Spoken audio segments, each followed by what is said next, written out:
사도행전 제19장. 아볼로가 고린도에 있는 동안 바울은 아시아 지방을 거쳐서 에베소에 닿았다. 거기서 몇 사람의 제자를 만나자 바울은 여러분은 믿을 때 성령을 받았습니까? 하고 물었다. 그들이 대답하였다. 아니요, 무슨 말씀인지 모르겠군요. 성령이 무엇입니까?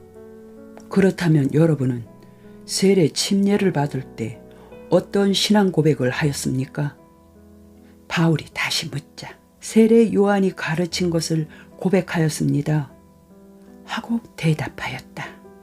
그러자 바울은 요한의 세례 침례는 죄를 떠나서 하나님께로 돌아오는 결의를 나타내는 것이므로 그의 세례 침례를 받은 사람은 요한이 말한 대로 나중에 오신 예수를 믿는 게 당연한 일이라고 말하였다. 그들은 이 말을 듣고 곧 주 예수의 이름으로 세례 침례를 받았다. 바울이 그들의 머리에 손을 얹자 성령이 그들에게 임하셔서 그들은 방언과 예언을 하기 시작하였다. 그 자리에 참가한 사람은 모두 12사람쯤 되었다. 바울은 석 달 동안 안식일마다 회당에 가서 담대하게 설교하며 그가 무엇을 믿고 있으며 왜 많은 사람에게 예수를 믿으라고 설득하는가를 알려주었다. 그러나 어떤 사람들은 바울의 말을 거부하고 공공연하게 그리스도를 거역하는 말을 떠들어댔다. 그래서 바울은 그들에게 다시는 설교하지 않으리라고 마음먹고 회당을 떠났다. 그리고 신도들을 데리고 두란노의 강당에서 별도의 집회를 열고 날마다 거기서 설교를 하였다. 그렇게 2년이 지나자 아시아 지방에 사는 사람들은 유대인이나 이방인이나 할 것 없이 다 주님의 복음을 듣게 되었다. 하나님께서는 바울에게 놀라운 이적을 행하는 능력을 주셨다. 그래서 그의 손수건이나 옷가지만 병자에게 갖다 대어도 병이 낫고 어떠한 귀신이라도 떠나갔다. 그때 악마를 쫓아내는 일을 하며 돌아다니던 유대인 마술쟁이 일행이 있었다. 그들은 주 예수의 이름을 사용해서 귀신을 쫓아내려는 계획을 세우고는 바울이 전하는 예수의 이름으로 내가 네게 명령한다. 나가거라. 하는 주문을 정하였다. 이런 짓을 한 사람들은 유대의 제사장인 스게와의 7 아들들이었다. 그런데 그들이 실제로 귀신 들린 사람에게 실험을 하자 나는 예수도 알고 바울도 안다. 그런데 너는 도대체 누구냐? 하고 귀신이 오히려 반발하였다. 그뿐 아니라 귀신 들린 사람이 그들 가운데 2 사람에게 덤벼들어 난폭하게 구는 바람에 그들은 상처투성이가 되어 간신히 도망쳐 나왔다. 이 소문은 순식간에 에베소에 있는 유대인과 헬라 사람에게 퍼져 온 시내는 두려움 속에 예수의 이름을 높이 찬양하였다. 그리고 마술을 써오던 많은 사람들은 자기들이 지금까지 행한 일들을 고백하며 책이나 부적들을 가지고 나와서 산더미처럼 쌓아놓고 사람들이 보는 앞에서 불살라버렸다. 그 책값을 계산해 보았더니 은화 5만 개에 해당하였다. 이는 바로 하나님의 말씀에 의해서 얼마나 큰 일이 온 지방에 일어났는가를 단적으로 말해주는 것이다. 그 후 바울은 예루살렘으로 돌아가기 전에 우선 마게도냐와 아가야를 거쳐서 가리라고 마음먹고는 그곳에 들렀다가 로마로 가야겠다고 중얼거렸다. 바울은 먼저 그를 늘 도와주는 디모데와 에라스도를 마게도냐로 먼저 보낸 뒤 자신은 얼마 동안 더 아시아에 머물러 있었다.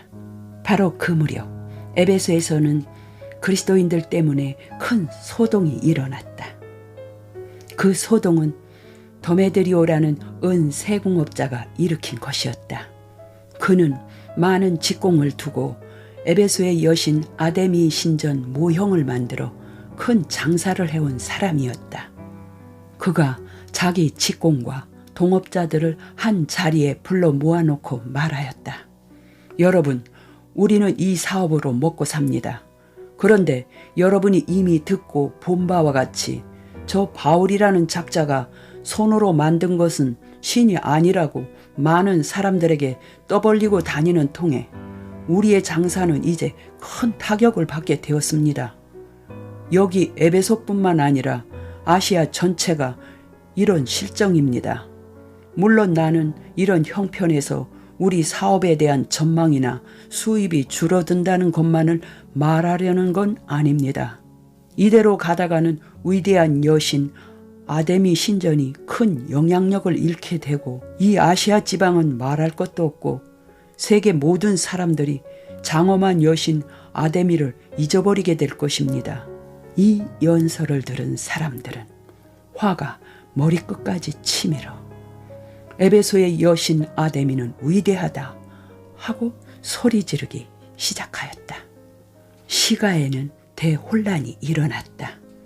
사람들은 바울과 함께 다니던 가이오와 아리스타고를 재판에 붙이려고 강제로 끌고 원형 극장으로 몰려갔다. 바울이 이것을 보고 안으로 들어가려고 하였으나 제자들이 들어가지 못하게 말렸다. 바울의 친구인 그 지방의 로마 관리들도 바울에게 사람을 보내 안에 들어가면 위험을 당할 테니 제발 들어가지 말라고 하였다. 극장 안은 군중들이 저마다 이 사람은 이렇게 떠들고 저 사람은 저렇게 떠들어댔기 때문에 수라장이 되고 말았다.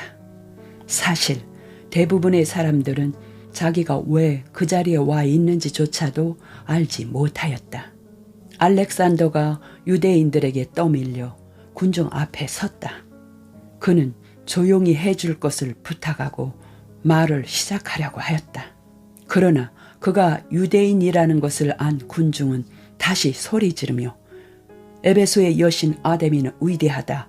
에베소의 여신 아데미는 위대하다 하고 2시간 가깝게 떠들어댔다. 결국 에베소 시장이 군중을 겨우 진정시킨 뒤 말하였다. 에베소 시민 여러분, 에베소가 위대한 여신 아데미와 하늘에서 내려온 신상을 숭배하는 도시라는 것은 누구나 다 아는 일입니다. 이것은 아무도 부인할 수 없는 사실입니다. 그러나 여러분은 진정하고 경솔한 행동을 해서는 안 됩니다.